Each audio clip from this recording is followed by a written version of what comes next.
Kwarta Kusina sa Kape at Salita. Ayan na, kwarta kusina na tayo, Randy. Alright, ang segment nito po ay hatid sa inyo ng International Marketing Group, Kaiser International Health Group at Manila Bankers Life. Maraming salamat sa IMG sa patuloy na pagsuporta na bagamat minsan ay hindi nakakarating ang 3 hari ng kaperahan, nagpapadala sila ng mga 3 prinsipe at ngayong umaga kasama natin si Dr. Jaime Lorenzo, si Dave Sagarit at si Jerry Udarbe. Magandang umaga sa inyo mga prinsipe. Magandang umaga, brothers.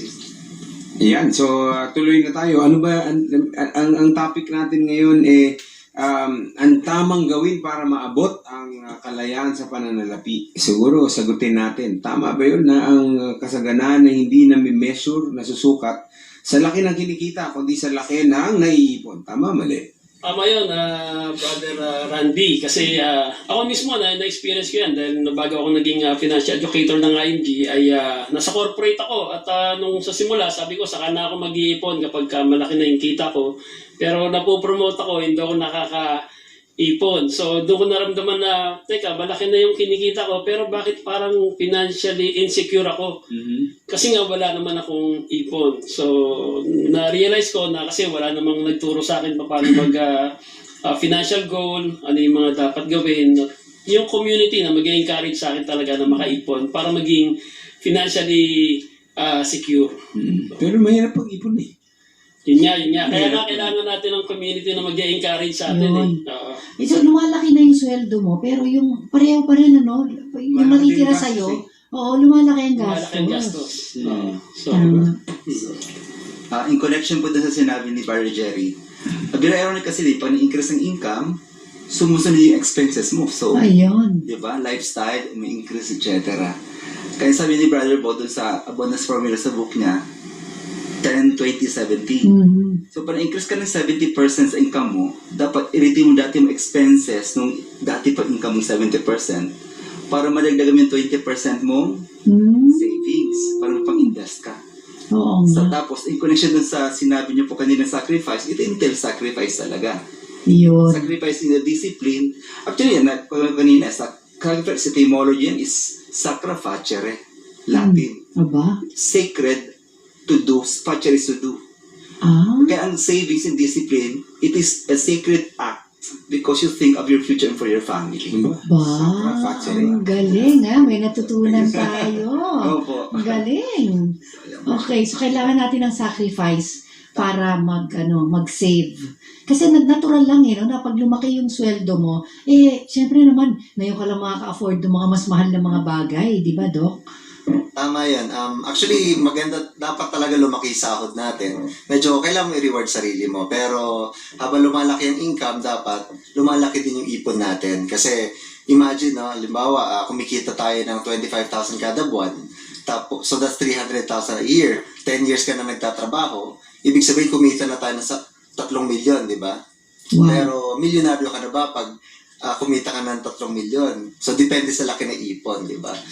Yeah, kasi siguro ang maling notion ng mga natin, nating mga ordinaryong tao, na pag sinabing ipon, kailangan malaki. Yun na nga. Diba? Mahirap mag-ipon ako ng malaki. Yun ang natututunan ko sa IMG, no? Na pwedeng maliit ang umpisa ng ipon. Yes, kasi ang importante naman yung habit na de-develop natin. So, kung hindi mo, ideally, 20% ng income mo, tinatabi mo para sa savings. Pero kung hindi mo talaga kaya yun, mag-start ka kung magkano kaya mo. Let's say, kung kaya mo, 5% lang or 500 kada buwan, gawin mo. Pero nasanay ka na sa habit na yun, hindi ka na masaya sa 500, gusto mo 1,000 na yan. Until lumalaki na ipon mo, nasasanay ka na kasi. Tulad ngayon, nagbigayan na ng mga 13-month pay, di ba? So, Nasaan yung 13 nila months? sa umaga ngayon, nag-shopping na kagabi, grabe yung traffic kagabi. Sinarge na. Diba? Alam mo, gusto ko, kasi lagi ko sinasabi, kung hindi ka marunong mag-ipon nung konti ang pera mo, hindi ka din mag-ipon pag malaki na ang pera mo. It's all about habit. Yes. It's all about the discipline. Okay, so kailangan talaga po. So ngayong Pasko, kahit na, ang ganda nung sinabi ni si Bart ba, nagsabi nun, o si Joanne last week, sabi niya kahit na daw yung 5 piso. Ayan si Bart na nagsabi, kahit 5 piso, pero mag-save ka ng 5 piso araw-araw, magiging milyonaryo ka. Ano yun, ano life-changing sa akin yun, After, ilan? Oh. 120 years? Ay, hindi naman. Depende. Exponential kasi. Exponential. Pag in-invest mo di ba? Mas mahabang panahon. Oo. So, Kasi may mga tao na, hindi, sabi ko nga, yung 5 piso, pag nalaglag ka sa may putik, hindi mo nakukunin yun Di ba? Ako kukunin. Di ba? May mga ibig sabihin, yun parang halos, ibig sabihin, hindi na natin pinapahalagahan. Di ba? Kasi para sa atin, wala naman yan, barya lang yan. Pero, pag nag-iipon ka pala, kahit na yung barya, basta yung habit nga, pagpatuloy, regular and consistent, lalaki at lalaki yan. Okay. So, saan sila pwedeng pumunta para mag-aaral lang? Gaya na sinabi nyo, may community na mag-encourage sa kanila. Oo, na mag-ipon at mag-invest. Okay, maraming financial centers ang IMG. Meron tayo sa Makati, sa Lucena, sa Dagupan. So iba, meron sa Cebu, sa Davao. So even sa abroad, Dubai, Hong Kong, Taiwan. So marami tayong natuturuan. And even online. So ang importante lang, kung gusto nila na merong community na mag-guide sa kanila sa pag-i-invest, ay makipag-ugnayan lang sa mga... Saan sila pupunta para makita tong mga financial centers? Okay, meron tayong Sa website, www.img-corp.com. So dyan makikita yung mga contact details ng IMG. At saka libre lang, no? Ang mga Libre lang ang seminars mga ninyo. seminars. Ayan, naku, wala na talagang excuse, Randy. Oo nga. So, kailangan mag-ipon na. Kaya ngayon mag-iipon ako, hindi ako masyado magbibigay ng mga regalo. Ito yan na naman po ang isang edisyon ng Kwarta Kusina. Hatid sa atin ng International Marketing Group.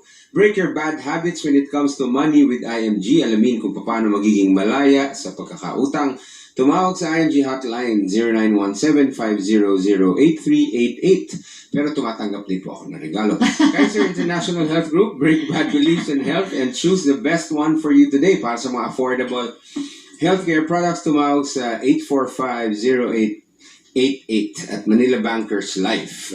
Pa-break poor saving habits and invest now. Para sa life insurance products na swak sa iyo at sa iyong pamilya. Tumawag lamang sa 810-1072. Alright. Meron pa isa doon. Pinakikilala po natin ngayon sa inyong mga kapamilya ang Kaiser Medical Center. Ito po ay clinic at diagnostic center na maaari ninyong puntahan. Meron na additional na sa pamilya ng IMG para sa inyong health needs. Ang Kaiser Medical Center ay may branches sa Makati, sa Mactan, Cebu, sa SM Seaside sa Cebu City at SM City, Cebu. Para po sa karagdagang detalye, tumawag lamang sa 892-9634 or sa kanilang website at kaisermedcenter.com. At magbabalik po ang kape at salita pagkatapos ng ilang paalala. I believe in